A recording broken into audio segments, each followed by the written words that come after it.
Hi dear students, welcome back to our channel and Vinay Kumar Basics of Physics. This is the right place to learn. Children, మనం 10th class సంబంధించినటువంటి balancing of chemical equations discuss చేస్తున్నాం. Already దీనికి ఇంతకుముందు previous వీడియోలో ఒక equation ఎలా balance చేయాలో క్లియర్గా ఎక్స్ప్లెయిన్ చేశాను. సో మరలా ఈ వీడియోలో ఇంకో ఈక్వేషన్ మనం డిస్కస్ చేయబోతున్నాం. కాన్సెప్ట్ అర్థం కావాలంటే స్కిప్ చేయకుండా ఫస్ట్ నుంచి లాస్ట్ వరకు చూడండి. అర్థమవుతుందా? అది మీరు మా స్కూల్ అయినా ఏ స్కూల్ అయినా ఎవరైనా సరే కాన్సెప్ట్ నేర్చుకోవాలంటే ఓపికతో వీడియో చూడండి. ఓకేనా? లేట్ చేయకుండా వెళ్ళిపోదాం బ్యాలెన్సింగ్ ఆఫ్ కెమికల్ ఈక్వేషన్కి. సో ముందుగా మనకి కొన్ని స్టెప్స్ ఉన్నాయి ఆ బ్యాలెన్సింగ్ ఆఫ్ కెమికల్ ఈక్వేషన్స్లో. ఫస్ట్ థింగ్ ఏంది? First we have to write the appropriate chemical equation with appropriate chemical formulas. ఒక రియాక్షన్ ఇచ్చినప్పుడు ఆ రియాక్షన్కి సంబంధించినటువంటి మనము కరెక్ట్ మాలిక్యులర్ ఫార్ములాస్తో ఒక కెమికల్ ఈక్వేషన్ని రాసుకోవాలి. That is step 1.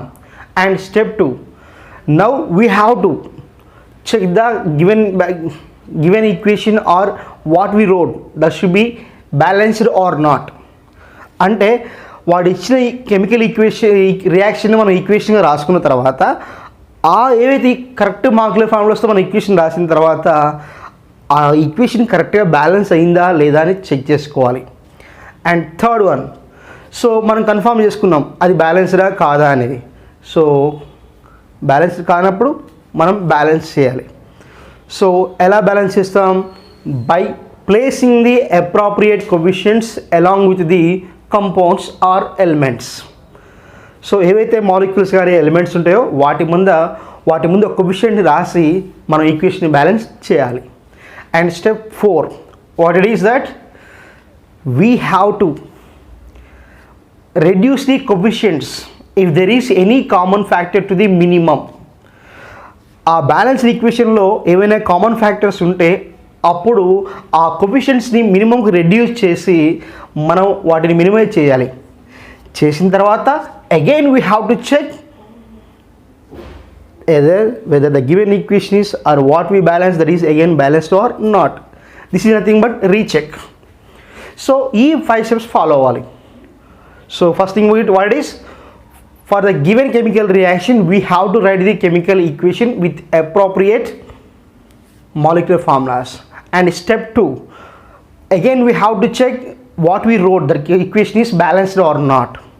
Number 3, we have to balance the chemical equation by keeping some suitable coefficients as the along with the coefficients of along with the compounds. And next thing, fourth one is what?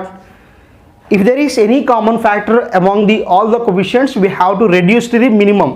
If they have any common factor only, then only. And next thing is finally what it is? Again we have to recheck whether the given equation is balanced or not. Clear? So ఎందుకు అసలు equation balance చేయాలి అనేది నేను previous వీడియోలో explain చేశాను.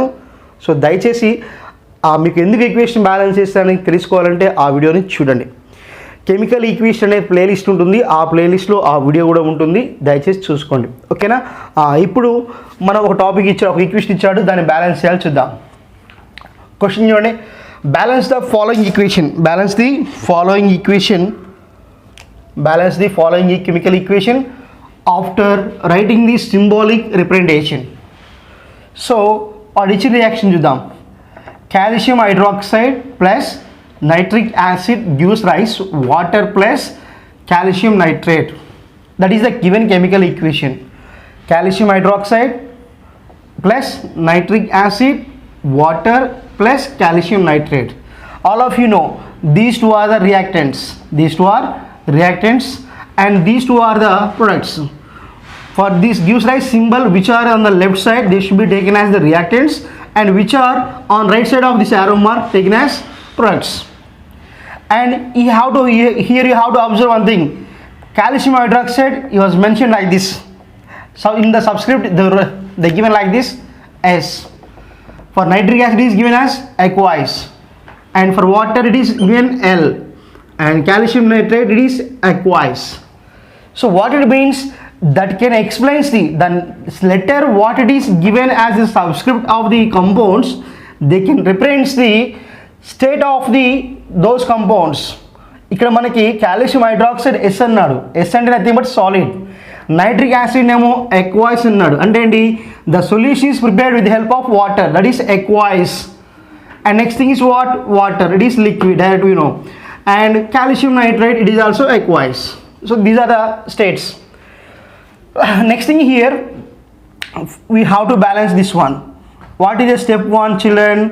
The step 1 is we have to write the chemical equation by using the appropriate formulas. Clear? So that is step 1. మనకి వాడు ఇచ్చినటువంటి రియాక్షన్ సంబంధించినటువంటి అన్ని కంపౌండ్స్ యొక్క కరెక్ట్ ఫార్ములాస్తో మన ఈక్వేషన్ని తయారు చేయాలి లేదా రాయాలి. That is step 1. కాల్షియం హైడ్రాక్సైడ్ని ఇలా రాస్తారు, CaOH taken twice plus nitric acid HNO3. Clear? And now again what is water H2O. Clear? And next thing is calcium nitrate should be written as CaNO3 taken twice. Clear? CaOH taken twice plus HNO3 gives rise H2O and CaNO3 taken twice. So that is the equation, children. Here by using some chemical formulas we will write like that. Again you have to mention that is solid, aqueous, liquid and aqueous. Clear చేయండి. So step 1 అయిపోయింది. వాడు ఇచ్చిన chemical రియాక్షన్కి మనం ఒక equation రాసాము. Step 1 completed. Now we can go for what is step 2. What is step 2? We have to check the given equation is balanced or not. Clear? మనకి ఈ ఈక్వేషన్ రాసుకున్న తర్వాత ఆ ఈక్వేషన్ కరెక్టా కాదా మనం చెక్ చేయాలి. That is the second step. For that we are going for that like this. Here simply serial number or simply directly I am writing here now, it is element LHS and RHS. So what do we have on LHS and what do we have on RHS, and we have to count the number of elements on both sides. The first thing is I am going to take here Ca and one element, oxygen next element, hydrogen next one and NO3 nitrate. మనం నైట్రేట్ని సపరేట్గా రాసుకోవచ్చు లేదా nitrogen oxygen separate రాసుకోవచ్చు, no problem. Ca first one, oxygen next one, hydrogen next one and nitrate. మీరు గమనించాల్సిన విషయం ఏంటంటే NO3ని ఒకేదాన్ని treat చేసినా పర్లేదు, ఓని సపరేట్ రాసుకున్నా పర్లేదు, నో ప్రాబ్లం. బట్ మ్యాక్సిమం NO3ని సేమ్ రాసుకుంటే ఈజీ అవుతుంది ఇక్కడ. ఓకేనా? సో జాగ్రత్త చూడండి. Balanced, what is mean by balanced equation అంటే the element which is on LHS side having number of atoms that should be same as the RHS. Simply what you have to say, the number of atoms of particular element should be on LHS should be equals to the RHS side. For example, calcium ఉంది, ఇటుకి ఎన్ని calcium atoms ఉంటే అటు కూడా అన్నీ ఉండాలి. అట్లనే oxygen ఉంది, ఇటువైపు LHS సైడ్ ఏంటి, రియాక్టెంట్ సైడ్లో ఎన్ని ఆటమ్స్ ఉంటే ప్రొడక్ట్ సైడ్లో కూడా అన్ని ఆటమ్స్ ఉండాలి. సో అట్లా అన్నీ కరెక్ట్ ఉంటేనే దట్ ఈస్ బ్యాలెన్స్డ్ ఈక్వేషన్. ఎందుకు అలా చేయాలంటే according to the law of conservation of mass, the number of elements or the number of atoms which are on the reactant side should be equals to the number of atoms on the product side. So దాని గురించి నేను చాలా క్లియర్గా explain చేసిన previous వీడియోలో, ఒకసారి చూసుకోండి. ఓకేనా? సో నా coming to the point, LHS అంటే ఏమన్నాను, నథింగ్ బట్ రియాక్టెంట్స్ అంటున్నాను, అండ్ RHS ప్రొడక్ట్స్. కన్ఫ్యూజన్ లేకుండా ఉండడం కోసం మనం LHS RHS అంటాం. ఓకేనా? సో LHS సైడ్ ఉన్నాయి రియాక్టెంట్స్ అనమాట. CA చూడండి, నేను ఇక్కడ CA how many there, only one it is there. Here how many there, only one. So కాబట్టి CA 1 ఇట్ ఈస్ క్లియర్ బ్యాలెన్స్డ్. నెక్స్ట్ ఆక్సిజన్, జాగ్రత్త చూడండి. ఆక్సిజన్ ఇంతకుముందు చెప్పాను, NO3లో ఉన్న ఆక్సిజన్ మనం సపరేట్ కౌంట్ చేస్తున్నాం కాబట్టి ఆక్సిజన్ ఓన్లీ ఇక్కడే తీసుకుంటున్నా, అర్థమవుతుందా? సో CaOH టేకెన్ ట్వైస్ ఉంది కదా, ఎప్పుడైనా సరే మనకి OH టేకెన్ ట్వైస్ అంటున్నాం, OH టేకెన్ ట్వైస్ అని రాసి ఉంటే దాని అర్థం oxygen nothing but this like this అంటే ఏంటి, ఆక్సిజన్ 2 ఆటమ్స్ ఉన్నాయి, ఎస్ హైడ్రోజన్ కూడా 2 ఉంటాయి. అంటే మనం ఏవైతే సబ్స్టిట్యూటెడ్ నెంబర్ రాస్తున్నామో ఆ కంపౌండ్లో ఉన్నటువంటి ప్రతి ఎలిమెంట్ యొక్క నెంబర్ ఆఫ్ ఆటమ్స్ అనేవి ఆ సబ్స్క్రిప్ట్ చూపిస్తుంది. ఆ విషయాన్ని మీరు మర్చిపోవద్దు. సో కాబట్టి ఇక్కడ CaOH టేకెన్ ట్వైస్లో మనం O2 అంటున్నాం అంటే ఎన్నున్నట్టు, yes we have 2 there. What we have 2 there. So on LHS oxygen how many there, 2 there. Here it is 1. సో O అని రాసి దాని పక్కన ఏమి లేదంటే నథింగ్ బట్ ఇట్ ఈస్ 1 అని అర్థం. కాబట్టి 1. Clear. Next hydrogen, like OH2 ఇంత ముందే చెప్పాను. OH2 అని రాసామంటే అర్థమైంది ఎన్ని హైడ్రోజన్స్ ఉన్నాయి, 2 ఉన్నాయి. HNO3లో 1 ఉంది. సో ఇక్కడ 2 ఉన్నాయి, ఇక్కడ 1 ఉంది. కాబట్టి ఎన్ని ఉన్నాయి టోటల్గా 3. క్లియర్. నౌ ఇక్కడ ఎన్ని ఉన్నాయమ్మా, H2Oలో ఓన్లీ 2 అనేది హెచ్కే ఉంది కాబట్టి how many hydrogens there, S2 are there. And next NO3 ఇలా రాసాము, ఇలా రాసి ఇలా వదిలేసాం అంటే అర్థమైంది నథింగ్ బట్ 1. సో కాబట్టి ఇక్కడ NO3లు 1 ఉన్నాయి, ఇక్కడేమో హౌ మెనీ దేర్, NO3 2 రాసాం. ఇక్కడ 1 ఉంది, ఇక్కడ 2 ఉంది కాబట్టి ఇక్కడ ఎన్నట్టు 2 అని అర్థం. సో కాబట్టి మనం ఏవైతే ఇచ్చినటువంటి కెమికల్ ఈక్వేషన్స్ సంబంధించినటువంటి డేటా మొత్తం తీసుకున్న తర్వాత ఒక్కసారి చెక్ చేసుకుంటే ఏమైంది, CAలు ఏమో సేమ్ ఉన్నాయి, ఒక్క CA మాత్రమే సేమ్ ఉంది, రిమైనింగ్ మొత్తం కూడా డిఫరెంట్గా ఉన్నాయి. సో కాబట్టి law of conservation of mass అనేది ఒబే కావట్లేదు కాబట్టి it is a unbalanced equation. What you have tried? Therefore, it is a given equation is unbalanced equation. So therefore, given equation is unbalanced equation. Clear children?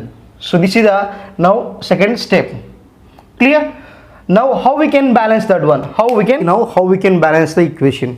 So చెప్పే కదా మనకి ఏవైతే compounds ఉన్నాయో వాటి ముందు కోఎఫిషియంట్ రాయాలి. మీకు చెప్పాను మొన్న ప్రీవియస్ ఎగ్జామ్ వీడియోలో కూడా చెప్పాను. ఫర్ ఎగ్జాంపుల్ H2 ఉంది, దీన్ని 4 చేయాలి అంటే ఆల్రెడీ బ్యాలెన్స్ చేయాలి. ఎలా చేయాలి, మనకి ఎన్ని హైడ్రోజన్ కావాలి, 4 బ్యాలెన్స్ కావాలి. మనము దాన్ని డైరెక్ట్గా ఇలా రాస్తే తప్పు. Clear, it is wrong. You have to right like this 2H2. ఇక్కడ కోఎఫిషియంట్ ఎంత 2. సో 2H2 అని రాస్తే దట్ ఈస్ ద రైట్. ఓకేనా, ఇలా రాయడం తప్పు. You have no right to change the subscript value. Subscript value మనం మార్చకూడదు. సబ్స్క్రిప్ట్ మారుస్తున్నామంటే ఆ ఆటమ్ యొక్క ప్రాపర్టీస్ అన్నీ కూడా మారుతాయి. సో కాబట్టి మనం అలా చేంజ్ చేయకూడదు. Okay, look here children. First thing is CaOH2 OH taken rice plus HNO3 plus HNO3 gives rise H2O plus CaNO3 taken rice తీసుకున్నాం. ఫస్ట్ నేను దేన్ని బ్యాలెన్స్ చేద్దాం అనుకుంటున్నా అంటే NO3ని బ్యాలెన్స్ చేద్దాం అనుకుంటున్నా. ఇక్కడ NO3 ఎన్ని ఉన్నాయి, 1 ఉన్నాయి. ఇక్కడ NO3 ఎన్ని ఉన్నాయి, 2 ఉన్నాయి కదా. సో NO3ని బ్యాలెన్స్ చేయాలి అంటే ఇక్కడ నేను ఏం చేస్తున్నా అంటే ఇలా రాస్తుంది చూడండి, CaOH టేకెన్ ట్వైస్ ప్లస్ ఇక్కడ I'm writing like this 2HNO3 అని రాసిన gives rise H2O plus CaNO3 taken twice. So ఇక్కడ 2 ఇలా రాస్తున్నాను, 2HNO3 అర్థం. 2HNO3 రాసాము అంటే అర్థం లైక్ దిస్ 2HNO3 అంటే ఈ 2 అనేది it is belongs to H and this also belongs to NO3. Then how you have to say NO3 is 2 and hydrogen also 2 like that. So 2HNO3 gives rise H2O plus CaNO3 to take it as రాసిన తర్వాత NO3 balance అయినాయి. Now we can check now here how many hydrogens there. ఇప్పుడు మనం ఇలా 2 రాయడం వల్ల ఏమైంది, ఇక్కడ 2 హైడ్రోజన్స్ వచ్చినాయి కదా. సో ఇక్కడ 2 హైడ్రోజన్స్ ఉన్నాయి, ఇక్కడ ఆల్రెడీ ఇంకో 2 హైడ్రోజన్స్ ఉన్నాయి, ఇక్కడ ఏమున్నాయి ఓన్లీ 2 ఉన్నాయి కదా. సో అంటే మనము ఒకదాన్ని బ్యాలెన్స్ చేసేటప్పుడు ఇంకోటి కరెక్ట్ ఉన్న వాల్యూ కూడా చేంజ్ అయ్యే అవకాశం ఉంటుంది. That's why you have to remember children. So by keeping 2 here we balance NO3 but now H is becomes unbalanced. Why? Because on LHS we have how many there, 4 hydrogens there, here only 2 are there. That's why again we have to balance the equation. Clear? So for that what we have to do, just think about that. So మనం ఏం చేయాలి, ఎలా చేయాలో ఆలోచించాలి. So మనం ఇలా ఇవ్వడం వల్ల ఏమైంది, హైడ్రోజన్ అనేది బ్యాలెన్స్ కాకుండా పోయింది. దాన్ని మళ్ళీ ఎలా బ్యాలెన్స్ చేస్తున్నానంటే చూడండి, CaOH taken twice plus 2HNO3 gives rise. So now I am keeping here 2H2O plus CaNO3 taken twice. Clear children? So ఇప్పుడు చెక్ చేయండి ఒకసారి, మళ్ళీ హైడ్రోజన్ బ్యాలెన్స్ అయిందా లేదా చెక్ చేద్దాం. ఇక్కడ ఎన్ని హైడ్రోజన్స్ ఉన్నాయి, 2. Here how many there, 2. Here how many there, ఇక్కడ 2H2 అని రాసాం, అంటే అర్థం 2 × 2 4. సో ఇక్కడ ఎన్ని మనకి హైడ్రోజన్స్, 4 కదా. 2 + 2 4 and it is 4. Now what you have to say, hydrogen is balanced. Hydrogen is balanced. So మళ్ళీ మనం ఇలా బ్యాలెన్స్ చేసిన తర్వాత ఇంకేమైనా బ్యాలెన్స్ కాకుండా చెక్ చేసుకుందాం. ఇలా చూడండి, Ca how many there, 1. Here 1, Ca balanced. Oxygen 2, yes, what is 2 and here also 2 కదా. నేను NO3ని సపరేట్గా ట్రీట్ చేస్తున్నా కాబట్టి ఆక్సిజన్ మనం సపరేట్ లెక్కించట్లేదు, NO3 ఉన్నదని మనం సపరేట్గా కౌంట్ చేయట్లేదు. ఓన్లీ ఓ సపరేట్ ఉంది కదా, ఇక్కడ ఎన్ని ఉన్నాయి, 2 ఉన్నాయి, ఇక్కడ ఎన్ని ఉన్నాయి, 2 there, yes, oxygen balanced. And next hydrogen also balanced, and NO3 2O it is 2 and here also 2. Now this is a balanced equation. This is what, step 3. This is what children, balancing of equation like that. So it is now balanced. Balance అయిన తర్వాత step 4 ఏమన్నాం, step 4 what is, reduce the coefficients to the minimum, coefficients to minimum. So ఎప్పుడు reduce చేస్తాం, common factor ఉంటే. ఇక్కడ common factor ఏమైనా ఉందా, ఇక్కడ 2 ఉంది, ఇక్కడ 2 ఉంది, కానీ మనం కామన్ చేసేయాలంటే ప్రతి దాంట్లో కూడా కోఎఫిషియంట్ ఏమి ఉండాలి, 2 ఉండాలి. సో కాబట్టి ఇక్కడ there is no common factor, that's why as it is how to write the step 4. So ఏమని రాస్తాం, there is no common factor, so we have to write the same thing, there is no common factor, so then there is no chance for minimization. So kabatti again what you have to write, CaOH taken twice plus 2HNO3 gives rise 2H2O plus CaNO3 taken twice. So now this is step 4. And what is step 5? Again we have to recheck. So again we have to check the number of elements on both sides. So again same element, LHS and RHS. So again you can check now. So first we can go for Ca. In the middle discuss chesinde Ca enunne 1, RHS enunne 1. Next oxygen how many there, 2 there, here 2 there. Next hydrogen 2, ఇక్కడ 2 enunne 4, hydrogen 4 ఉన్నాయి. Next NO3s how many there, ఇక్కడ 2 ఉన్నాయి, ఇక్కడ కూడా 2 ఉన్నాయి, కాబట్టి what you have to write, 2.